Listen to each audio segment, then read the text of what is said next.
Le grand direct de l'actu sur Europe 1, Thomas Joubert. L'association de défense des animaux L214 a décidé de dénoncer les conditions d'élevage des couvoirs à canards destinés à la production de foie gras en France, avec une méthode choc diffusée des images et des vidéos sur Internet. À la veille de Noël, cette vidéo n'est pas passée inaperçue. Les images tournées clandestinement dans un couvoir et un élevage de canards montrent des méthodes particulièrement violentes.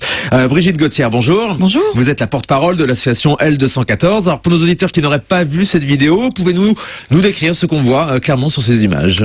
Alors déjà, c'est pas la vidéo qui est choc, c'est vraiment la réalité qui est choc. Notre volonté, c'est pas de choquer, c'est simplement de montrer la réalité. Après, effectivement, quand on la voit, c'est ultra choquant. Donc là, ce sont des canetons tout juste sortis des œufs qui sont triés par sexe, les mâles d'un côté, les femelles de l'autre. Dans la production de foie gras, les femelles sont inutiles, elles ont un foie plus petit, de moins bonne qualité, et donc ils ne gardent que les mâles.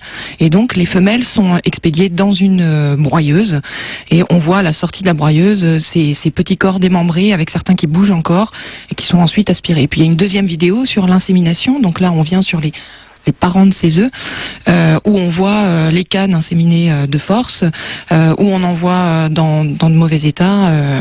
Voilà, enfin c'est effectivement. Et un peu maltraité aussi par le Alors il y a une mise à mort qui est assez violente, effectivement, par torsion du cou. Qui apparaît dans cette vidéo. Mais pour qu'on comprenne bien, c'est la généralité, ces méthodes de production de foie gras, ou alors là vous avez choisi un couvoir un petit peu extrême? Non, c'est la généralité. Les femelles ils savent pas quoi en faire. Alors là on nous dit il y a des filières à l'export, etc.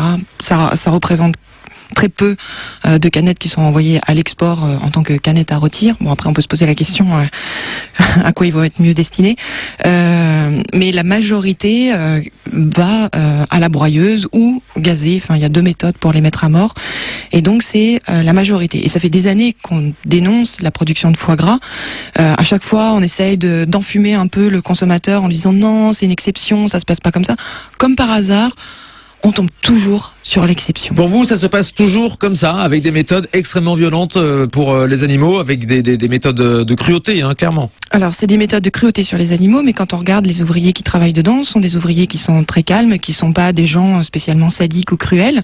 C'est vraiment inhérent à la production de foie gras. Pareil, quand on voit les images de gavage avec cet embuc qui s'enfonce dans l'œsophage de l'animal, enfin voilà, on a un mode de production ici qui est ultra violent. On cherche à développer une stéatose hépatique, une maladie chez le canard pour pouvoir manger son foie qui aura pris 10 fois sa taille normale s'il n'est pas mort en cours de gavage.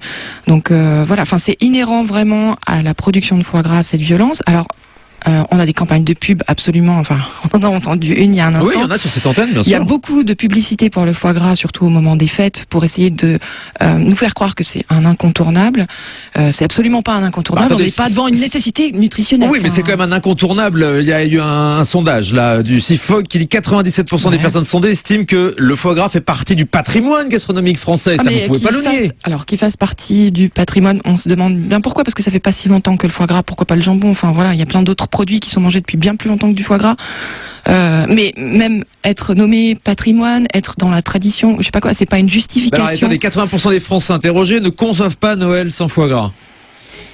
Eh ben, c'est quelque chose qui est en train de changer, parce qu'il me semble que les années précédentes, ce taux était beaucoup plus grand. Et puis nous, on a effectué aussi un sondage par un institut de sondage, et on a 51% des Français quand même qui se prononcent pour l'interdiction du gavage, par exemple, parce que en fait, on est devant un paradoxe un petit peu, un paradoxe où on ne veut pas faire de mal aux animaux, et en même temps, par nos modes de consommation, en fait, on induit une très grande souffrance sur les animaux.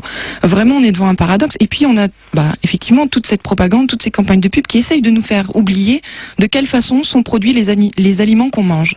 En particulier, tous les produits d'origine animale, on essaye de nous faire oublier tous les étapes absolument terribles qui se passent pour les animaux, notamment les mises à mort. Quand on a montré les images de l'abattoir d'Alès, ouais. Ce qui a choqué, c'est pas le fait qu'il y ait des infractions à la réglementation, c'est vraiment de voir ces animaux qui sont mis à mort dans des conditions terribles. C'est pas inhérent justement à la consommation de viande et à la consommation animale? Alors, c'est inhérent, et justement, on a à se poser cette question aujourd'hui. On est justement au moment de Noël, à un moment d'ouverture, de chaleur, etc. Et pour faire la fête, on est obligé d'avoir des animaux qu'on a torturés sur nos tables. Enfin, on peut quand même se poser Vous, des à titre questions. personnel, quel est votre choix? Vous ne mangez pas de foie gras?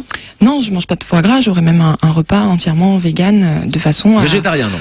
Alors végétalien même. Végétalien. De façon à avoir un repas de fête, mais qui ne fait pas souffrir d'autres, juste pour mon petit plaisir, alors que je peux avoir autant de plaisir avec des plats qui sont différents, qui sont innovants, C'est justement. vrai, on fait la fête avec, voilà. avec un réveillon végétalien?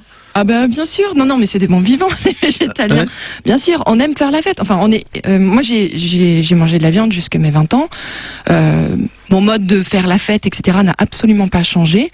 Je fais toujours pareil. Je n'ai rien changé, mais en fait j'ai tout changé effectivement par mes choix. C'est un choix que tout le monde peut faire un jour, toujours, d'arrêter de mettre des animaux au centre de la table pour les manger. Donc on essaye d'en faire une montagne en France en disant non, mais nous, pays de la gastronomie, machin. Mais justement, pays de la gastronomie, allons-y, lançons-nous, essayons de faire une gastronomie qui soit respectueuse des animaux. On est capable de le faire. Il y a Robuchon, il y a Ducasse qui se sont lancés d'ailleurs. Quel a été le déclencheur pour vous justement et quel message vous souhaitez peut-être apporter à nos auditeurs à 2 jours du réveillon de Noël? Le déclencheur pour moi, Par la veille même, c'est demain, oui, le 24 décembre c'est demain. le 24 décembre demain.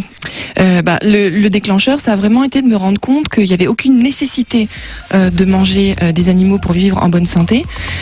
Et du coup que je trouvais plus de justification de les manger. Puis j'ai découvert plein d'autres choses, des recettes justement alternatives qui me permettent de me nourrir très bien, de faire la fête, d'avoir une gastronomie qui est très originale, complètement renouvelée, justement, alors qu'on était enfermé dans une gastronomie un peu sclérosée.